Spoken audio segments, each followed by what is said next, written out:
আজকে দেখুন আমি কুমড়োর শাক করব, তার জন্য কুমড়োর শাক ভালো করে ধুয়ে বেছে কেটে নিয়েছি। কুমড়ো শাকের জন্য একটা মশলা করব। দেখুন এখানে সরষে, আদা, কাঁচা লঙ্কা, কটা মুসুরির ডাল ভেজানো নিয়ে নিয়েছি। এটা ভালো করে পেস্ট করে নেব।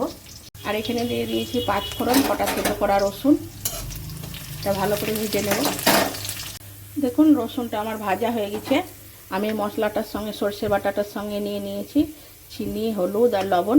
এটা একসঙ্গে দিয়ে দেবো।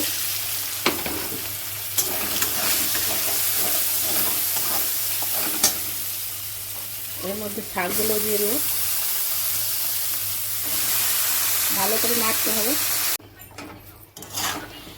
এই শাকটাতে যেহেতু একটু ডাল বাটা দেওয়া আছে, তার জন্য আপনার নাড়তে হবে বারবার, আর গ্যাসটা সিম করে করে রান্না করতে হবে। সামান্য দরকার হলে ডাঁটাগুলো সিদ্ধ করার জন্য একটু জল দেবেন। আমার দেখুন এরকম হয়ে আছে, কিন্তু আরও নেড়ে নেড়ে নেড়ে নেড়ে জলটা মারতে হবে। সেটা অনেক সময় লাগে, টাইম লাগে।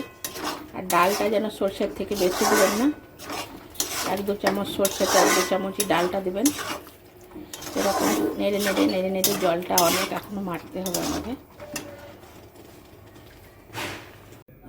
দেখুন আমার কিন্তু কুমড়োর শাকটা রেডি হয়ে গেছে। তো এই শাকটা একটু মিষ্টি মিষ্টি আর একটু ঝালটা ভালো করে দিতে হবে। দেখুন এরকম হয়েছে। এটা সবজির মতনই লাগে খেতে। এবার করে খেয়ে দেখবেন।